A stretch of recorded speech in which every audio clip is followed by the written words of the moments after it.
Hello and welcome to Break Panel Sports. I'm John, joined alongside Joel. We don't really have a topic per se. We're going to kind of do this, I guess, first take style and just kind of go back and forth, saying some maybe potentially outlandish things, maybe things that actually make sense, and have a few things that maybe we're reaching. Maybe we're just trying to reach it, something that doesn't exist. So we're just going to have fun with this one. It's a Friday, or it's on a Friday night. So the Jaguar-Saints game has already happened. And Joel, first off, how we doing? Doing all right. I mean, like you said, we watched the Thursday night football game. I had like four fantasy players playing yesterday, so I was really tuned into that game. And Right. I mean, first of all, I just want to talk about it was a really good comeback yesterday. Oh, yeah. I mean, almost comeback. Let's put it like that. Saints were down like what 24-zip, right? I think it got to 24-7 or 24-6 or something like that. But And still, I thought that was they almost did it. Great win for the Jaguars yesterday. Yeah, was really good. They kind of had to win that game. I feel. What are they, personally. 5-2 now? That's crazy. Yeah. And we were talking about them. We were talking about them being not good. I said that, and here we are, right? The Jaguars now probably the front runners in the AFC South, like we always expected them to be. So that's fun. Shout out to the Jaguars. You won a game, and Foster Moreau. I think that's who that was. It's not your fault, buddy. Well, it kind of is, but it's also not. It's okay. But Joel, are you ready to get in some hot takes? Let's do it. Okay, I'm going to start off with one. What's up? No, I said let's get right into it. Okay, let's get right into it then. So my situation, I have one. You know, we might have things about outlandish teams winning a division. A player is probably going to win now Offensive Player of the Year. This guy's going to be a bust. Things of that nature. But I have one that's kind of about a player's career as a whole, and I'm kind of taking, in a way, I feel like this is a shot at the Hall of Fame. In a sense, it's that Jared Goff has a really good chance, and I think he will end his career as a Hall of Fame quarterback. Yes, I am. It sounds stupid, right? Because Jared Goff has had all these quote unquote bad years. I could see it. You know what? I'm not gonna knock that. I don't mind that take, especially from how he has been playing. Is he like top 5 in passing yards this year? He's up there, yeah. He's very much up there. He's got a great chance to really have a top 5 quarterback season. I think a lot of people, when they look at the Hall of Fame, they say, "Oh, when was this guy ever top 5?" Right? You take Eli Manning, right? When was he ever top 5? Jared Goff is top 3 right now in terms of the way he's playing. Right? Do I think he's a top 5 most talented quarterback? Whatever? No, I don't think so. But right. I want to compare. I have a couple guys that I wanted to compare him to, and I think you need to look at his situation. So Jared Goff currently, he sits, at 27,432 passing yards. He's got 166 touchdowns and 73 interceptions. Those are pretty good numbers. A 3-time Pro Bowler as well, has made the Super Bowl before. Already pretty solid. I want to ask you a question. So do you think Matthew Stafford is a Hall of Famer as well? Yeah. How many Pro Bowls do you think he has? Pro Bowls? 7? 1. He has 1. Oh, no kidding. I thought he has like 1 Pro Bowl. How do you think Eli Manning has? Eli Manning? Oh, he wasn't really what? If I had to get, I mean, just a number. Like I said, I'm a fairly. You're a Giants fan. You're a Giants fan. Right. I'm a Giants fan, but I'm a very young Giants fan. I wasn't watching peak Eli Manning like that. So if I had to guess, I would say 4. He's got 3, right? So okay. Yeah, that's pretty solid. Matthew Stafford. I think he's a quarterback that has the caliber of that kind of guy. But Jared Goff, how many do you think he has throughout his career? Jared Goff, 3. He already has 3. Yeah. Now, it's not like I don't think Pro Bowls are like the greatest thing in the world. I want to see you get an All-Pro at least once. But Matthew Stafford, again, 1-time Pro Bowler. And we're sitting here confidently saying, and I also agree, confidently saying that he's a Hall of Fame quarterback, right? Comeback Player of the Year in 2011. He won the Super Bowl with that Rams defense. Now, I also kind of projected Jared Goff's career a little bit. I decided to take a look at the numbers. This is all happening because of Kooch right here. Right. He's 29 years old. He just turned 29. So if he averages 25 touchdowns and 3,500 yards per season for the next 8 years, he'll be, 29 will be about 37, 38, right? I think that's a fair number to assess him to. He's almost at 4,000 yards every season, and 25 touchdowns is a decent average if he gets a couple 30s in there, right? He'd have 55,472 yards, 366 touchdowns. I'm giving him 2 more Pro Bowls and a Super Bowl and an All-Pro for this year. Okay? And that's if he wins a Super Bowl, but I think that this team, this Lions team, this goes into I have a full hot take everything here because I think the Lions this year are going to win the Super Bowl. That's what I'm going with. There is no other. Now we're going to get into that later. I'm not there yet. I'm still on Jared Goff here. But I think only giving him 2 more Pro Bowls is a bit of a knock. I think he gets one this year, and I think he can get all pro. Especially with the way Mahomes has not played well, Hurts has not played well, at least against the Jets. So I think if Goff and these Lions continue on this path, Jared Goff getting all pro in there, more than Matthew Stafford has had, more than Phillip Rivers has had, an 8-time Pro Bowler who you think is probably a surefire Hall of Famer, I'd imagine. So for Jared Goff to have a year like this, it's like Rivers' 2008 year, right, where he just had a phenomenal year, led the league in a few things. This is his great year, and Jared Goff may just end the year as the best quarterback in football. I just want to say really quickly, there is no freaking way you stole one of my hot takes. I figured I had that. I figured we'll get into it then. We both have the same one then. So, sort of. My hot take, the one I was going to bring, I mean, we've already talked about it, really. It was, I believe the Detroit Lions are going to the Super Bowl. I think they're winning it. You said they're winning. I think they're going. I think they're going to win the NFC Championship. Oh, they're going to lose to the Chiefs, who haven't looked good. I think if they make the Super Bowl, they're facing either the Dolphins or the Chiefs. I think that's probably what's going to end up happening, which at that point, I don't know. I mean, I feel like it's going to be a close matchup. But yeah, my hot take was going to be that I believe the Detroit Lions are going to the Super Bowl. Yeah. Because we have seen, like, when you look at teams that have made the Super Bowl, right? You look at the past, 5 years, for example. Right. You look at, okay, who do they have defensively? They have a star edge rusher. They have a star corner. They have a star safety. They got a star quarterback. Maybe they have a really good running back or a good pair of running backs. They have a star wide receiver. They have a star tight end. The Lions have all of that. They're a very good coach. They have all of that. That's why I'm like, oh my God, the Lions, no one's giving them credit. They fit almost every criteria when it comes to a Super Bowl winning team. And no one's talked about them like that. They're what, 5-1, right? They're 5-1. Could be 6-1 now, right? No, I think they are 5-1. Or they're what about day to is it? What year am I in? It's about to be week 7. About to be week 7. So they're 5-1. I think I'm jumping the gun. They're gonna be 6-1. They play Baltimore on the road. You can win that game. Yeah. But yeah, that was essentially going to be my hot take. That we agree. I believe. Yeah, we do agree. Now, just because you've already taken my hot take, and you've already talked about the Lions a lot, there is a hot take that I want to bring up. Okay. My second hot take, I guess you could say now. A little bit of a change of pace here. We're talking a little bit about college. I believe if the New York Giants, if they get a top 5 pick in the draft, if they are bad that they get a top 5 pick in the draft, they should 100% take a quarterback, even if Marvin Harrison is on the board.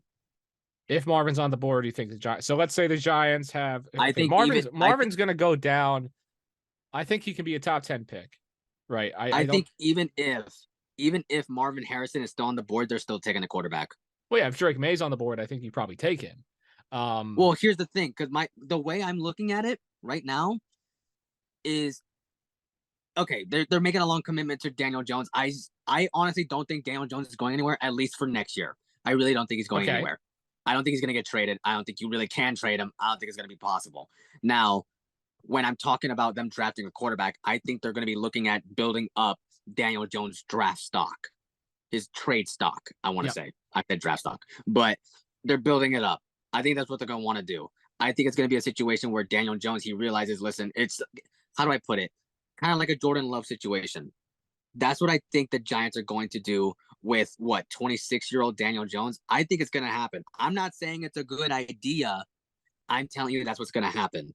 The reason why I feel like this is going to happen is because the New York Giants realize that Daniel Jones as a leader, I don't think is cutting it after seeing what Tyrod Taylor managed to do against the Buffalo Bills. It is not that hard to plug in and play a quarterback when it comes to the New York Giants. I don't think it is. No, it's hard. That's where I know where you're going, but I highly disagree with that statement because because here's my thing. Yes. You're looking at teams like, how do I even put it? You look at teams like the 49ers, right? We have talked about them forever where they could just plug in a quarterback, doesn't matter who it is, and they could win 7-8 games pretty easily. Why is that? Because the 49ers system is one of the best that we've ever seen. So Dable should be done. Wait, Dable should be So done? Dable, that's what I mean. If it's all system, right? If No, it's no, all no, no, because no, of the no. system, then Dable should be gone. That's what you're saying to me. I'm saying So the system is the only reason why these quarterbacks are even succeeding. And if Daniel Jones is not succeeding and he's throwing for only 15 touchdown passes, I don't see a reason for him to even be on this team next year. He's going to be on the team next year, but I don't see a reason for him to be. right. I think they're going to be moving on from him very quickly. And I'm telling you right now, no receiver is going to fix that for Daniel Jones. We've already seen Darren Waller coming in here, and we're imagining, oh, he's going to be 1,000-yard receiver. He's going to be this. He's going to be that. I don't care that he's old. He's still one of the best tight ends in this league, I believe. And right. what has changed? The team has actually gotten worse. That's what I think the problem is. I think the problem starts with the quarterback. That's where I think it goes to. So I feel like if you were to draft, okay, obviously if they get the number 1 pick, they're taking Caleb Williams. I think 20 out of the 32 teams would take Caleb Williams. But even if Drake May is still on the board, even if Michael Penix is still on the board, I don't know. He'll be on the Shadur board. He's a Sanders, second round pick. He's a second round pick. I mean, Shadur Sanders, I don't know. Would he even declare? I think He he's might going not come back out. to Yeah, he might not even come out. Yeah, I think he will, but you you never know what Dion can pull. But you see the point I'm trying to make is like, even if because I'm looking at this draft class and I'm seeing how potential quarterback deep this draft class can be. I think the Giants are idiots if they don't even consider taking one of these guys. So you think that, right? Here's what I'm saying, right? Michael Right. Penix. I have to look up his age, by the way. I think he's 23. Right. So he's 23, and Daniel Jones, you said, is 26 years old, right? Michael Penix is only a quarterback. That's why I think he's going later, right? This is going to be like a Brandon Weeden, except a lot younger. Same thing with a lot of the other guys. Spencer Rattler's kind of getting up there too. Not Michael Penix, but he's entering a senior year. You don't want 21-year-old quarterbacks at this point.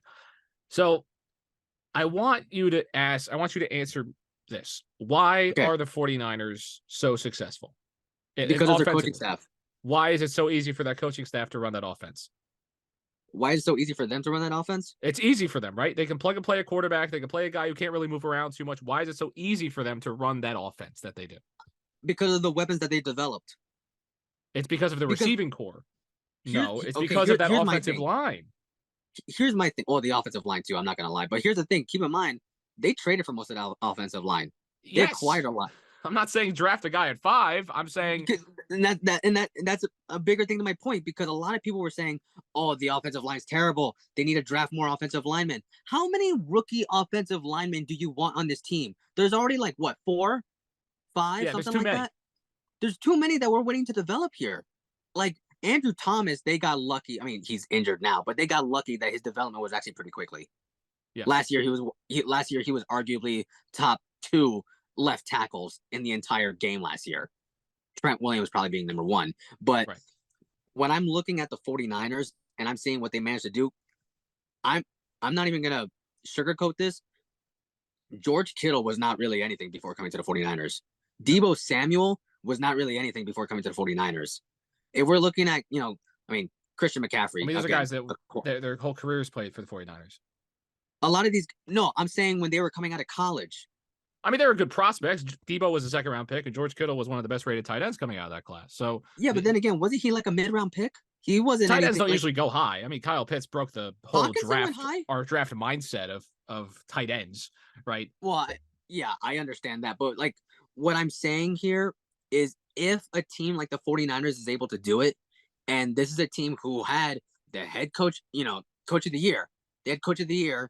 They had arguably, I don't know what's going on with Mike Kafka right now, but he's arguably one of the best offensive coordinators that I have seen. He's one of the best quarterback coaches. He was coaching Patrick Mahomes just not too long ago. Right. And this coaching staff is not filled with a bunch of scrubs. It's just not. The way I'm looking at this right now, I feel like this team is built to win. Now, where's the problem? I think the problem is that Daniel Jones. And not a lot of Giants fans are going to agree with that. That's why I'm looking at it and saying, you know what, I don't really want a free agent quarterback, because I feel like the money should be spent on offensive linemen. Right. So what's left of the money? I should say that. They don't even get me started on their salary cap issues. But when it comes to the draft, I'm saying if they're in the top 5 and they're in the top 10, take a quarterback. I don't care. I don't even care if Marvin Harrison is still on the board. I would want a quarterback. So here's my thing with that, right? So let's plug in, I don't know, who do you want to plug in? Right, let's take. We're talking rookies that are going to be drafted, or like I'm not taking rookie. I'm not even talking plug in a rookie right now. I'm saying plug in. Daniel Jones, you would say, is probably what, like a bottom 15 quarterback. Let's take a top 10 quarterback. I think Let's take a he's top like 10 lower. quarterback of the NFL. Any of the top 10 quarterbacks in the NFL. Let's take Justin Herbert. I don't care, right? Okay, If you put Justin Herbert on this football team right now, the Giants. on the New York Giants with this Right. abjectly horrible offensive line, does this team win 4 games? Does this team win 3 games at this point? I They think might win win the 7. Bills game, but this you can't just. This isn't a plug. This is like an offense that is 49er like where you could just plug it. They don't have the team for that yet. Giants fans and the Giants in general act like they have a team that they could just plug players in and things will go well. No, the Giants are probably one of the biggest messes in football, and even last year. Yeah. Okay, put Justin Herbert on the Giants though. Put Justin Herbert on the Giants though. Right now, where are they? Yeah. If Justin Herbert is on the Giants right now, where are they? I think they could win 7 games. The whole season. If we're talking the whole season, yeah, I think they could go 8-9, 7-10. So they're an 8-9 team with a top 7 quarterback, and I'm maybe being a little bit ungenerous to Justin Herbert by saying that. If we're talking by the start of the year, or are we talking by the start of this season? Oh, then that's the case. Then this season, start of this season, we begin this season. Justin Herbert is the quarterback of the New York Football Giants. 10-7. So they're a 10-win team with a top 10 quarterback, right? Yeah, that's what you're telling me. I would say that's what you're telling me. So how does a rookie quarterback next year that we don't even know if he's going to be good or not fix the problem? Well, I'm saying he's not going to be good. He doesn't. Whoever it is doesn't need to be Joe Montana his first year. I don't think he does. I just gave you Justin Herbert though, and they're a 10-win team. That's a problem. I was talking about rookies. I know, but that's a problem, right? That means you don't have a good. If you put Justin Herbert on the 49ers, what is their record? On the 49ers, they're a 15-win team. I say 13. Right. So I would say 13-12. How does a rookie quarterback get this team closer? Let's say the Giants have the 6th pick in the draft, right? And Quinn Ewers is on. There's a Drake May's on the board at 5, whatever. How does drafting Drake May help the Giants when they don't have a roster that can take a guy that's a top 7 quarterback? I think that guy can't even give them. That guy can't even get them 11 wins. That guy can't even guarantee them a playoff spot.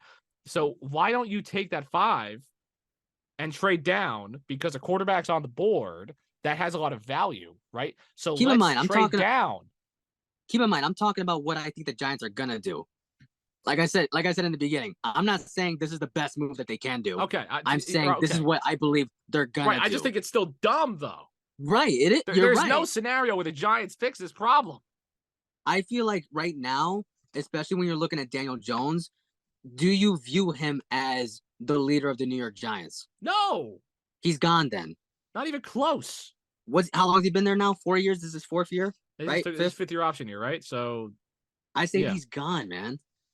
I don't know. I think they'll thug it out with him another year after this. Even if there is a quarterback available, I think they'll end up trading down because this Giants team, they have the defense to at least handle things. They can, or they have. I mean, they have a really good defense, right? And even that hasn't gotten them there. This team just can't score points, right? So my thing with the Giants as a whole is they barely were over 500 last year. They made the playoffs, right? Right. And Giant fans all over the place were saying, "Oh my goodness, we have the most slept on team in football. This might be another 2012, 2007 Super Bowl year. This is the best defense in the NFL. This team's awesome." People were telling me, Joel, last season, that Daniel Jones was a top 10 quarterback in the NFL. I was not one of those people. I'm not saying it's you. I'm not saying it's you. We didn't even do a show back then. I'm just telling you what I saw from the New York Giant faithful. Okay. And now, however many, not even a full year later, the fact that the discussion, I'm not saying you're saying that this is going to happen, right? The fact that it's not a very uncommon thing to say as well, right? That people are saying, "Oh my God." Like the second the Giants went 0-3, Caleb Williams, Drake May, I got to scout these guys now. Oh my goodness. When those same people were telling me that Daniel Jones deserves the money, those same people were telling me that Daniel Jones is a top 10 quarterback, is better than Jalen Hurts. People were saying that. Okay. And now, what Giants fans were you talking to? I was talking to some wild ones, man. Okay. But this wasn't uncommon. Okay. This is like the start of that year, by the way, when someone said that before Jalen Hurts went to the Super Bowl. Got it. But it wasn't uncommon for Giant fans to go out and tell me that Daniel Jones is such an underrated, great quarterback, and now they all want him gone. So That's I also don't kind have of the faith New that the York Giants can faithful, evaluate though. quarterbacks. I just don't. I just That's also the don't. kind. But no, it's also like, I know we're talking about basketball here, but like Julius Randle, when he becomes an all-star, it's like, oh my God, he's great. He's one Right. of the best power forwards in the league. But then when in the playoffs start, it's like, oh no, he's terrible. Get him out of here. Like, it switches up so quickly. It's a quick 180 Right. every single year. Here's my thing. They're correct in the first place. They're correct in the second. They're correct in the second place, where they say that this guy is not as good as we think he is, because the hype in New York, it's just like the city itself, right? We hype it up so much, we think it's all this grand place. Oh my goodness! The second the lights go out and it gets dark, and it's playoff time, or the second you want to go to the city with your friends and you're like, let's just walk around. It's one of the worst experiences you'll ever have in your life. Okay. I know. I'm not a New Jersey guy being little brother. No, I've been to New York many times. I've been to New York many times. It's dirty. It's not a place you really want to be. There's not a lot. There's a lot to do, but it's just not fun. Just like watching New York sports. It's the same exact thing. Just like talking about it, right? It's the same thing with baseball. Anthony Volpe, people, before he even played a second for the New York Yankees, he's cheater. He's cheater already. What are we doing? Okay, I'm not gonna lie. I may or may not have been one of the Volpe hype guys. I mean, he's great. Really good. He's not really cheater. Good. Let him play a little bit. He's very good. He's very good. I could go on for days about New York sports fans. Because I've been around it my whole life, right? I've listened to all of it over and over again on the radio. The discussions are, this is my hot take. New York sports, you would say that it's one of the best sports markets in the world, right? In terms of, I would say it is. You would say it is? The only thing I agree when it comes to that is the size of it, is the scale of it. I think in terms of the actual sports themselves, I think of the actual fans, the media, and everything else around it, it is one of the worst sports markets in the world. One of the worst to watch. One of the worst to follow. It's funny because, like, okay, so I'm currently taking a sports communication class at my university, right? Right. And we had this discussion about New York sports, and like, oh, how come the Giants, they can't draw the big free agent sign? How come they can't do, like, how come the Knicks, they can't bring in the big, the big name dude? No one wants to play for the New York Knicks. Nobody wants to play for, you know why? And here's the best part. It really doesn't have anything to do with the Knicks. It's the New York part why guys don't want to play for this. Because it's like, Evan Fournier brought it up not too long ago, where he was like, if I drop 30, I'm the best shooter in the game. But if I have an off night, I'm calling for my ass to get cut. They want me gone. It's like, people That's the worst player for the Knicks in the past 10 years. People are in my DMs calling me every word in the book. Right. It's like, no one wants to play. But if I was to play for a team, like, I don't, Minnesota. Yeah. Who cares? Who cares? Tennessee. Who cares? No one cares. No one's going to say anything. But those franchises care the same about winning. There's no difference now. Minnesota, how the Minnesota Timberwolves and the New York Knicks care about winning. So ownership has a big thing to play about it. To me as well, right? They don't put these guys in positions of success at all. They just put these guys on the court. They don't have to do much because they're going to make so much money. You have to pay so much money to get into a Knicks game. Even when the team stinks. Even when they stink. For those that don't know, me, myself, John, and a couple of our other friends, we have been trying for 2-3 years now, just to go to a Knicks game. We're like, basketball's starting up. So what game are we thinking about? No one can afford that. Yes. Just no one can afford to go to a Knicks game. And it's like, we didn't realize how hard it was to find a scheduling for it, because it's terrible. It's horrible. I said this, by the way. It is easier to go see or it's about the same price. Right. Or no, it's cheaper. It's much cheaper, by the way. I was going to do a different example. If I want to go watch the Knicks play the Hornets, right, I'm going to pay $200+ a ticket. If I'm from New Jersey, I got to transit into the city. It's easy to get to MSG from Penn Station. You just walk up some stairs. But the food prices, everything. You can talk about that. But let's say I just go to the game. Let's say I just get a ticket to the train station. I go to the game. You're running me like $250 just to go watch the Knicks play basketball. It's It not worth is it, man.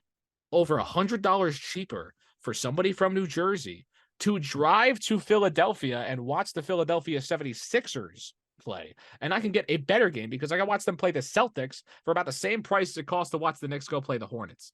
That's ridiculous. Yeah. Who does that? Who does that? Who wants to do that? I know people that go see Sixers games all the time. They're not even Sixers fans, but it's just cheaper because I want to watch basketball. Oh, my goodness. My other thing about New York sports and why I hate it so much, right? It's no part of the culture of New York City at all. So when I go to Philadelphia, when I go to Philly, I was at a Denzel Curry concert. Okay. That was Denzel Curry. And we were walking out the concert. I'm with my friend who's a Philly guy, right? From outside of Philly, whatever. But you're a Philly guy, right? You have the Philly experience. Typically a great cheesesteak place. Okay. A Philly cheesesteak. I'm not even a Philly guy. And he says, John, yell "Go Birds" or just yell the letter E. No, that's what it was. He said, yell the letter E. So I go, E. And everybody, this is a Denzel Curry concert, by the way. There's no guarantee that there's sports fans here. Okay. And the whole street just yells AGEAGLES, Eagles. And we just go about our day. That's funny as hell. I do anything about that in anywhere in New York, about any New York sports team. Or I could say maybe go Mets. That's all I can say. That's why I think cities shouldn't have two sports teams, by the way, because there's no unity in the city. I'd rather live in Colorado and be a Colorado sports fan than live in New York and be a New York sports fan because everyone's a fan of the same team. That's right. So there's no culture in New York is my main issue with this being a sports fan in the city. I know we've talked about like Minnesota a little bit, but yes. I do feel like Minnesota is actually partially a huge reason for my next hot take, which I think you'll like this one a little more. Okay. Justin Jefferson will get traded. Thank you. Next season. He's going to get traded. Yes, at some point. Thank you, Joel. He's not getting traded this season. He's not. No, he's not. He's going to miss the cutoff of the season. Now, if it happens in the offseason, it happens in the offseason. Fine. But he's done. I'm telling you right now, he is not coming back to this damn team. And it is 100% the Minnesota Vikings' fault. Yes. It is 100% their fault. Yes. I want to tell you right now, as a Giants fan, it was so happy for me to see the Giants beat the Minnesota Vikings, a 13-win team in the playoffs. It was absolutely awesome. But to watch this unsuit, just like this plummet down to earth, seeing the Minnesota Vikings going from a 13-win team to now it's like they can't even buy a win. They're winning. If they're winning games at all, it's by like one-score games. If I am Justin Jefferson, I'm telling them right now, listen, you either better give me the biggest bag of all time or trade me out of here. I'm not playing here anymore. I am not playing with Kirk Cousins. I don't care what rookie you draft. I want out. So, yes, I agree. I remember I was saying, I forget if it was an episode or 2 episodes ago, whatever. I was saying that they should just trade him now. I don't know where his value is probably higher. I guess. I mean, he's injured. His injury changes things, right? Because you can't trade an injured player. That's another reason why I brought it up, though. Yeah. Because when I'm looking at his injury, I mean, if we're having to guess, I would say he's probably going to be gone for about 2-3 games. I don't think it's going to be anything that crazy. I think the 4-game IR is the 4-game IR, and that's it. Oh yeah, well, I mean, he's on IR already. I believe he was. I think so. I put him on my IR on fantasy. If he is, then it is 4 games, right? Yeah. But even there, I still think he's gonna come back later in the season, right? Okay. But at this point, do the Vikings win any of these next coming games? If they're 2-9, there's no reason to bring back Justin Jefferson. Thank you. That's what I'm saying. Because I'm looking at this team and I'm saying, okay, well, they've always talked about the Vikings are like, oh my God, like they're top 5 in sacks. Like Danielle Hunter's amazing. Oh, they have one of the best receivers in the league. Oh my God, Kirk Cousins is actually having a pretty good year. Yep. Okay, well, what? They've won 2 games? 2 games. They barely beat Chicago. Games. They barely beat Chicago, by the way. Which is really awful. You're looking at this team and it's just like, okay, something has to change, and I don't think it's going to be for the better initially. I think Justin Jefferson is going to have a meeting with the GM. He's going to have a meeting with the head coaches and tell them all straight up, listen, because of how ass this team is, you better make me the highest paid receiver of all time. Of all time, or don't even bother bringing me back here. Asking to be the highest paid receiver of all time is not even enough because his contract will have to scale. They're going to have to he'd have to ask for a ridiculous amount of money. Okay, here's a good comparison. I feel like you're going to see with Justin Jefferson what we saw with AJ Brown. I think that's exactly what's going to happen. Yeah. Because AJ Brown, not that people were looking at him as like, Mr. Tennessee Titan. It wasn't like anything like that. It was just, he's not leaving the Titans. It's AJ Brown. It's one of the best receivers in the league. He ain't going nowhere. But that is exactly what I look at when it's an even worse scenario with Justin Jefferson. Because if Justin Jefferson, I'm not sure if there's anywhere specific he would like to force a trade to, but if he was to go and say, send me to Kansas City. Right. Because they don't have receivers really like that. Send me to Kansas City. I want to go to Kansas City. That would be absurd. Jefferson. Yeah. Justin Jefferson would be. We're going to be talking about Justin Jefferson as one of the greatest receivers of all time. If he has probably the best receiver of all time, if he has Patrick Mahomes as his quarterback for the remainder of his career. Do you understand how crazy that's going to be? Yeah. So Justin Jefferson's current cap hit is just over $4 million. I think the Chiefs would probably have to clear out a little bit because their cap situation is also very interesting, especially they just paid Chris Jones. Keep in mind though, I'm talking about next season. You're talking about next season, which would be an issue because he's under his 5th-year option, which they picked up. Justin Jefferson would be getting paid just under $20 million. So Kansas City, I don't think would be able to financially afford this contract next season, which would be a problem. But in a world they can make it work. This is Patrick Mahomes' point, right? Yeah, you get my point. It's like it doesn't have to be the Chiefs; it could be anybody. Right. I'm saying that's awesome because that would be Patrick Mahomes' Randy Moss, right? Where he sticks around for a couple years and they just go insane, right? And you wonder. So that I do agree though. Justin Jefferson, it's a similar. I like you bring up AJ Brown because the reason that it's an almost identical situation. Because the reason that trade really happened, if the Titans were, they made the AFC Championship game, right? But if the Titans were a team that was built to last, which it wasn't built that without AJ Brown, that team was going to be a playoff team every year, all that, then I think AJ Brown, if that team was a winner, that he would still be there. If they had a good quarterback, that wasn't Ryan Tannehill, I think he'd still be there, right? But if the Vikings were winning, I think you could also make the argument, the one good season that Tannehill had, well, I guess you could say half of a season or something like that, like a year and a half that he had. The Titans were just trying to build on this, saying, oh, Tannehill, he's playing really good. Right. You know what? Let's sign him to a 4-year deal. Let's do something crazy. And they had no choice. It's like, okay, now, whoa, hold on now. Like, let's calm down. Okay, yeah, he had a pretty good year. Tannehill arguably played like a top 10 quarterback. I don't think anyone's going to disagree with that. He did. But, hold on a minute. Right. He's not getting any younger here. Let's relax. Those back end years are here and they're rough. Now, they had to do that, though, because you can't waste Derrick Henry. You can't just sit there and waste him. So and what quarterback were you going to go get? There was no option at the time. You're not going to draft one because you're not going to draft one because they just made the AFC Championship game. They had like the 28th, 26th pick. You're not picking a quarterback. Right. So that's going to be your starter, right? So now they kind of sat on their hands and then they came up on a really bad quarterback class and like, oh my God, these quarterbacks stink. Let's draft Malik Willis, and he's not very good. Oh my goodness, what do we do? Oh, we lost all the quarterbacks because we're too good to not be bad. Let's get Will Levis. I think what was even worse about that whole, the AJ Brown trade, and it's not even his fault, but it's the fact that you essentially traded AJ Brown for Treylon Burks. Yeah, it's pretty rough. And like I said, it's not Treylon Burks' fault. No one's really blaming Treylon Burks, but it's like, I don't think come on. That is really sad. That is really sad that you had to get rid of AJ Brown, an unhappy wide receiver, and you got back someone who, even on a good team, is probably like the wide receiver 4.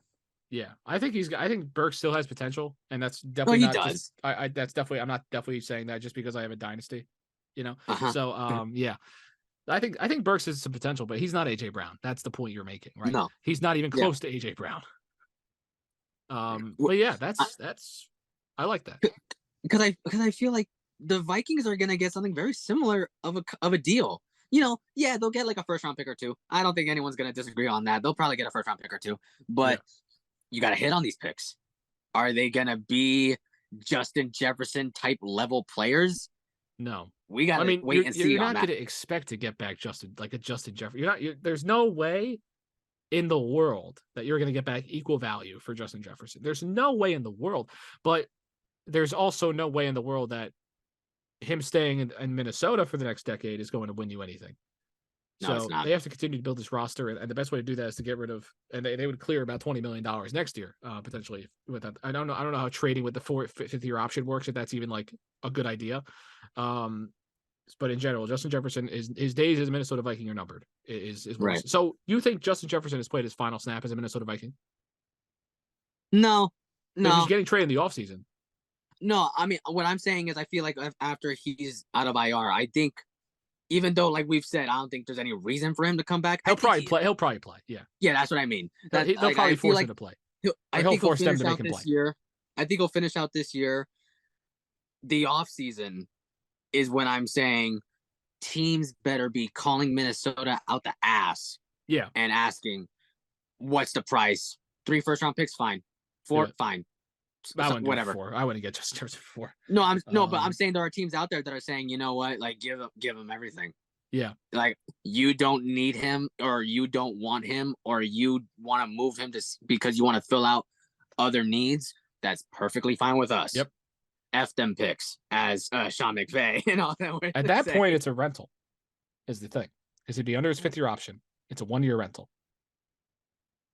Would you say that though when it came to like? Well, first of all, when it initially happened, we were thinking pretty similar. A few people were thinking it very similar to AJ Brown, but then instantly they're like, "Let's sign you now.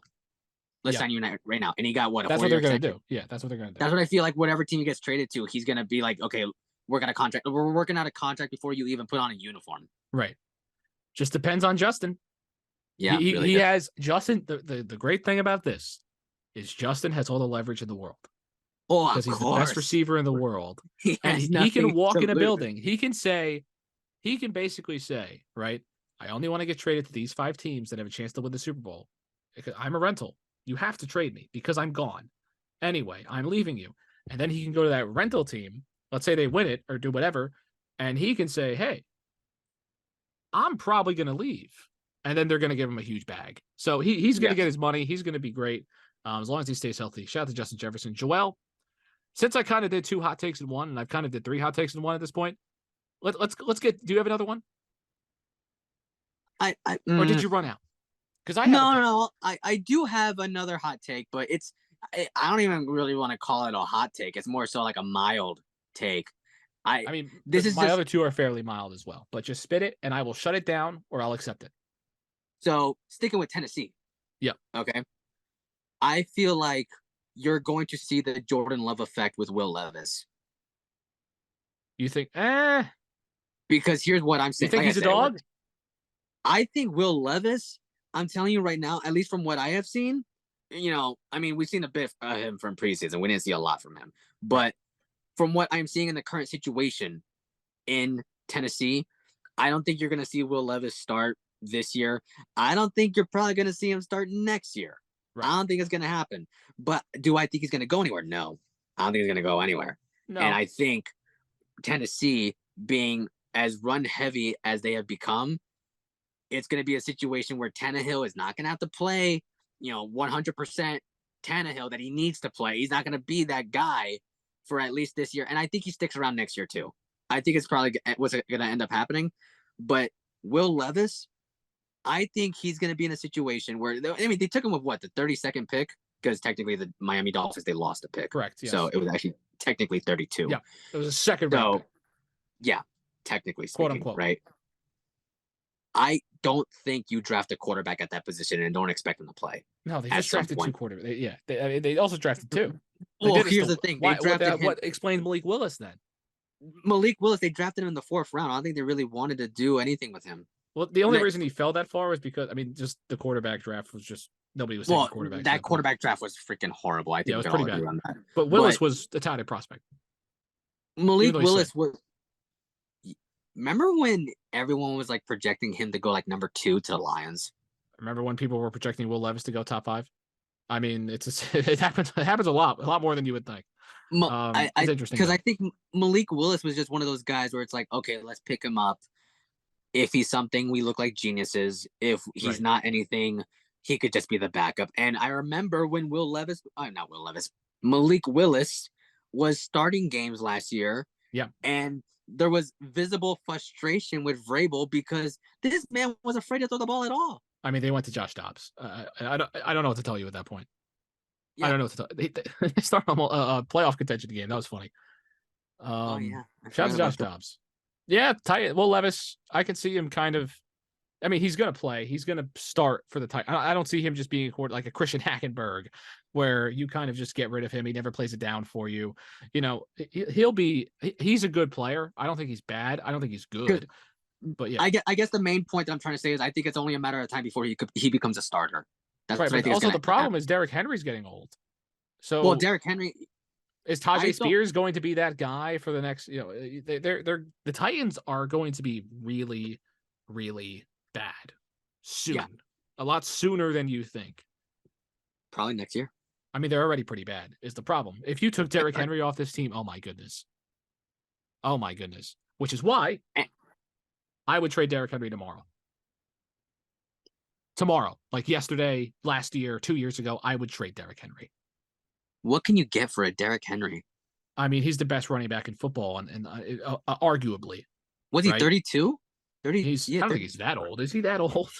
I thought he was like 30, 31 or something. I know he's 30. I think I'm okay. There's a 3 in front of his name, right? There's a 3 in front of his age. There are teams that would want him, but I don't even care what you get for him at this point. You know, I guess you can just keep selling tickets because the Titans wouldn't sell tickets without him at this point. If a team like the Rams, or I guess, I would probably say Baltimore. If a team like Baltimore, let's say they went up to you and said, hey, I will give you a 3rd round pick for Derrick Henry. Yeah. You would do that? I would do that. There's no reason to keep this guy around. I mean, realistically, it's not going to happen. Cap room, everything else of that nature. But if there was a way to trade Derrick Henry, I would probably do it because there's no way that this team can win there's no moves they can make. There's not much they could do. This team is bad. This team is not very good.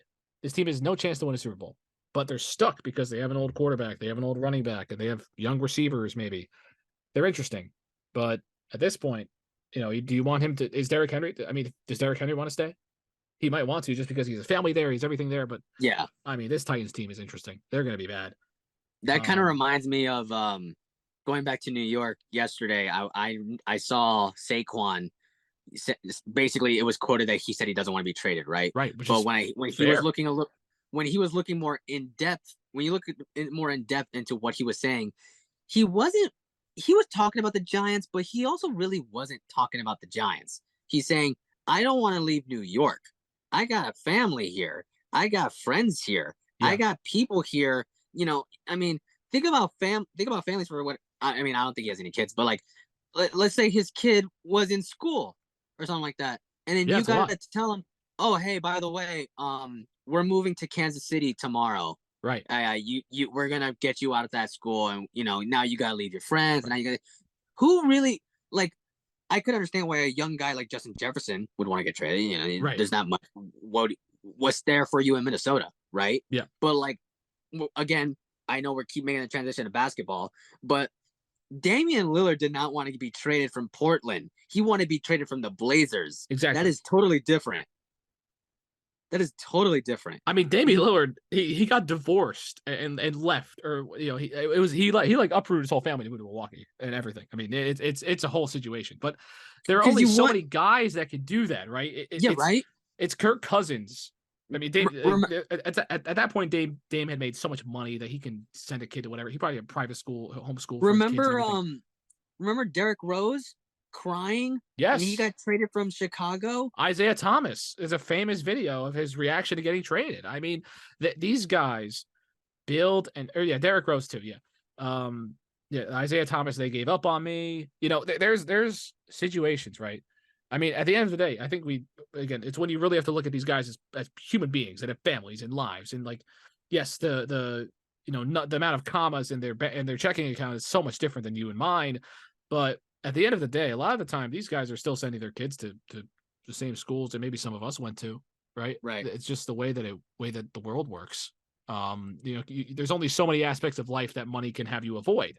And when you have a family, I mean, it gets real. That's why Kirk Cousins is not leaving Minnesota, because he has the power to. Think about so much that they got to, like, okay, let's say, for example, they have a car, right? Let's say you and I have New Jersey licenses. What if you got traded to California? Now you got to go get a California license. Now you got to go do this. Now you got to get California ID. Now you got to go. I have to change my residence. I have to sell my house. So probably much that you don't understand goes into this, that it's like, oh my God, like I got to do all of this within like a week. Yeah, not even within a few days. Not even. That's that. We were talking about this with London. We were talking about this with the London franchise idea. Imagine doing that internationally.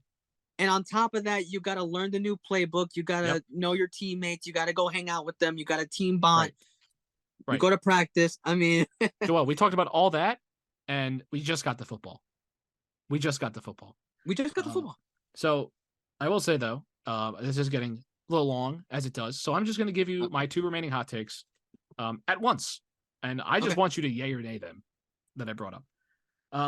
So first one I'm going to go is the Jets will make the playoffs. Yay.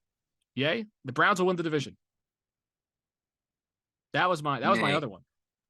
Nay. I'm going to say nay on that. I feel like Bengals are on some good momentum here. They're on some good momentum, but I mean, they looked really bad to start off the year. And the Browns have what people will say. I mean, numbers wise, yes, but I mean, they have the best defense in the NFL right now. So yeah, I would agree with that. I mean, when in the slugfests of grime and dirt football that is the AFC North, when you take on these physical, hard-nosed teams, having a defense like that will separate you. Having Myles Garrett will separate you. Right? Those AFC North games are always good. I love the AFC always North. Good. I would do everything to watch the AFC North all year. You could put any of those teams together on prime time. Oh my God, they'll put on a show. Steelers Ravens is my favorite football game to watch every year. Every single year. I don't care who's playing. Like Browns. Steelers. I like Browns Steelers. Yeah. Just take any of them. them. The AFC North is the most entertaining division in football. Bengals, Ravens. I mean, oh my God, those are awesome. So, but I think the Browns. It depends. It really depends on the health and really play of Deshaun Watson, right? Because if he's playing well, I don't see this being a situation where the Browns will need to win a lot of games. You'll need to win your divisional games because the Ravens, their offenses look very suspect. The Bengals, we don't even know if they're really the Bengals yet. Right. And we don't. And the Steelers are the Steelers. We know who they are. They have TJ Watt and friends, and Kenny Pickett is not there yet. So let's be real for 2 seconds. Until they fire Matt Canada, the Steelers are just them. They're not winning anything. They're not going far. So I think the Browns. I'm going to say the Browns are going to win the division because I like saying things that probably won't happen. Like realistically, they're the third best team in the division, but that defense can really carry you late in the year. And yes, they're a made field goal away from losing another game, but when you have a defense like that, man, you can do anything is possible. So I think the Browns have a really good shot. All right, Joel. Yep. You got anything else for me? I really don't. I mean, that Will Levis thing is something I just pulled out of there. Really, there is nothing. Yes, and I know it was very mild. It was very mild. Right, it's mild, but sometimes you gotta start out hot, and then you gotta kind of bring everything down to a screeching halt as you get down to the end of it. But Joel, as I have now burned all the bridges of our New York watchers today, sorry, but that'll do it for Break Panel Sports here in this episode. A bit of fun, a bit of hot takes episode, as we get a chance to sit down and have a nice bit of banter.